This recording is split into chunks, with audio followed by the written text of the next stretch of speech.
ఉత్తరాంధ్ర ప్రజల కల్పవల్లి శ్రీ కనక మహాలక్ష్మి అమ్మవారి మార్గశిర మాస ఉత్సవాలు ఘనంగా ప్రారంభమయ్యాయి. మొదటి గురువారం అమ్మవారికి ప్రీతికరమైన రోజు కావడంతో భక్తులు తాకిడితో ఆలయం కిక్కిరిసిపోయింది. భక్తులకు ఎటువంటి అవసరం కలగకుండా అన్ని ఏర్పాట్లను దేవాదాయ ధర్మాదాయ శాఖ పూర్తి చేశారు. మార్గశిర మాసంలో అమ్మవారిని దర్శించుకుని అమ్మవారి కృపకు పాత్రులు కావాలంటున్న ఆలయ ప్రధాన అర్చకులతో మా Visakha bureau chief Bharat Kumar face to face. Kalpavalli Kanaka Mahalakshmi అమ్మవారి మార్గశిర మాసోత్సవాలు ప్రారంభం కావడంతో మార్గశిర మాసం మొదటి లక్షవారం నాడు భక్తులు తండోపతండాలుగా అమ్మవారిని దర్శించుకోవడానికి వచ్చారు. ఈరోజు అసలు అమ్మవారికి ఎటువంటి కార్యక్రమాలు నిర్వహిస్తున్నారు, ఎటువంటి కార్యక్రమాలు జరుగుతాయనే అంశానికి సంబంధించి ప్రధాన అర్చకులు ఉన్నారు, ఆయన అడిగి తెలుసుకునే ప్రయత్నం చేద్దాం. స్వామి నమస్తే. ఈవేళ అమ్మవారి మార్గశిర మాసానికి సంబంధించి ప్రత్యేకత ఏంటి, అమ్మవారికి ఈరోజు చేసే కార్యక్రమాలు ఏంటి స్వామి? महादेव्यै च विद्महे विष्णुपत्न्यै च धीमहि तन्नो శ్రీ కనక మహాలక్ష్మి ప్రచోదయాత్. దేశంలో స్వయంభూమూర్తిగా వెలిసిన మహాలక్ష్మి క్షేత్రాల్లో అతి కొద్ది క్షేత్రాల్లో ఒక క్షేత్రం శ్రీ కనక మహాలక్ష్మి అమ్మవారు. శ్రీ కనక మహాలక్ష్మి అంటే అమ్మవారు మహాలక్ష్మి రూపం అండి.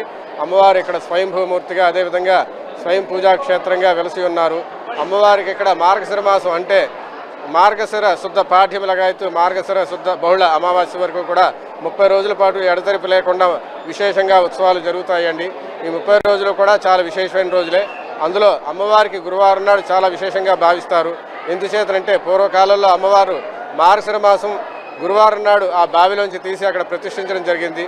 అందుచేతంటే ఈ మార్గశిర మాసంతో పాటు ఆ మార్గశిర మాసంలో వచ్చే గురువారాలు ఇంకా విశేషంగా భావిస్తారు. కాబట్టి ఈ మార్గశిర మాస గురువారాల్లో విశేషంగా భక్తులు వచ్చి అమ్మవారిని దర్శించుకోవడం జరుగుతుంది. ఈ మార్గశిర మాస గురువారంలో అంటే తెల్లవారితే గురువారం అనగా బుధవారం రాత్రి 12 గంటలకు అమ్మవారికి శ్రీ సూక్త విధానంగా అమ్మవారికి అభిషేకాలు, అదే విధంగా లక్ష్మీ సహస్రనామార్చనలు, నీరాజన మంత్రపుష్పాల తర్వాత అమ్మవారికి భక్తులు దర్శనం ఇవ్వడం జరుగుతుంది. ఆ తర్వాత మళ్ళీ మధ్యాహ్నం 12ంటికి అమ్మవారికి మహానివేదన, నీరాజన మంత్రపుష్పాల తర్వాత మళ్ళీ యథావిధిగా దర్శనాలు ఇవ్వడం జరుగుతుంది. ఆ తర్వాత మళ్ళీ సాయంత్రం 6 గంటలకు అమ్మవారికి విశేషంగా అభిషేకాలు, కుంకుమార్చనలు, అదేవిధంగా పంచహారతలు కూడా ఇవ్వడం జరుగుతుంది. ఈ 30 రోజుల పాటు కూడా విశేషమైన కార్యక్రమాలు, వైదిక కార్యక్రమాలు, అదేవిధంగా సాంస్కృతిక కార్యక్రమాలు కూడా ఉంటాయండి. ప్రతినిత్యం కూడా శ్రీచక్ర నవావర్ణార్చన, సప్తసతీ పారాయణ, అదేవిధంగా లక్ష్మీ హోమం కూడా జరుగుతుంది. అదేవిధంగా సామూహిక కుంకుమార్చనలు కూడా జరుగుతాయి. ఈ 30 రోజుల పాటు మార్గశిర మాస ఉత్సవాల్లో భక్తులు వచ్చి అమ్మవారిని దర్శించుకోవడం వల్ల వారికి విశేషమైన ఫలితాలు కలుగుతాయి. కాబట్టి ఈ 30 రోజుల్లో ఏదో ఒక రోజు గురువారం అనే కాకుండా ప్రతినిత్యం కూడా విశేషమైన రోజు, విశేషమైన ఫలితం ఉంటుంది. కాబట్టి గురువారం అనే నియమం పెట్టుకోకుండా ఈ 30 రోజుల్లో ఏదో ఒక రోజు వచ్చి అమ్మవారిని దర్శించుకుని అమ్మవారి యొక్క కృపకు పాత్రలు అవ్వాల్సిందిగా కోరుతున్నాం. అంటే ఈ లక్షవారం పూట ఒకవేళ ఇంటి దగ్గర పూజా కార్యక్రమాలు చేసే మహిళలు ఎటువంటి నైవేద్యం పెట్టాలి, ఎటువంటి పూజా విధానం చేయాలంటారు?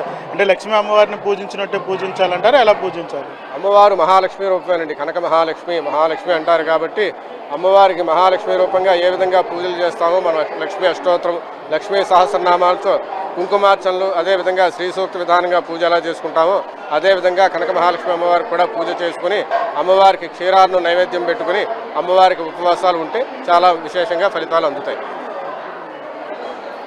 ఏదైతే అమ్మవారికి సంబంధించినంత వరకు కూడా ప్రత్యేక పూజా కార్యక్రమాలు ఈ నెల రోజుల పాటు జరుగుతాయని చూడొచ్చు. అమ్మవారికి సంబంధించినంత వరకు మూల విరాటితో పాటుగా పూజించేందుకు ఏర్పాటు చేసినటువంటి విగ్రహాలతో పాటుగా చూడొచ్చు. మరీ ముఖ్యంగా లక్షవారం కావడంతో పెద్ద ఎత్తున భక్తులు తరలి వచ్చినటువంటి పరిస్థితి, క్యూ లైన్లన్నీ కూడా పూర్తిగా జనసంద్రంగా మారినటువంటి సిచ్యువేషన్. ఏదైతే లక్షవారం నాడు అమ్మవారికి ప్రీతికరమైన రోజు కావడంతో అర్ధరాత్రి 12 గంటల నుంచి కూడా అమ్మవారి దర్శనానికి సంబంధించినంత వరకు కూడా పూర్తి స్థాయిలో భక్తులైతే తరలి వస్తున్నటువంటి పరిస్థితి చూడొచ్చు. దీనికి సంబంధించినంత వరకు కూడా పూర్తిగా పెద్ద ఎత్తున అమ్మవారికి సంబంధించినంత వరకు కూడా ఏర్పాట్లు కూడా అదే స్థాయిలో దేవాదాయ ధర్మాదాయ శాఖ చేసేటటువంటి పరిస్థితి అయితే కనిపిస్తూ ఉందని చెప్పొచ్చు. మరీ ముఖ్యంగా ఉదయం నుంచి కూడా అర్ధరాత్రి 12 గంటలకి ప్రారంభమైనటువంటి దర్శనాలు రాత్రి వరకు కూడా ఇదే స్థాయిలో లక్షవారం పూట జరిగేటటువంటి పరిస్థితి అయితే కొనసాగుతుంది. ఒక్క ఉత్తరాంధ్ర జిల్లాల నుంచే కాకుండా దేశ విదేశాల నుంచి కూడా ఈ మార్గశిర మాసంలో అమ్మవారిని దర్శించుకోవడానికి పెద్ద ఎత్తున భక్తులు తరలి వచ్చేటటువంటి పరిస్థితి చూడవచ్చు. కెమెరా పర్సన్ నారాయణతో భరత్ మెగా 9 టీవీ విశాఖ నుంచి.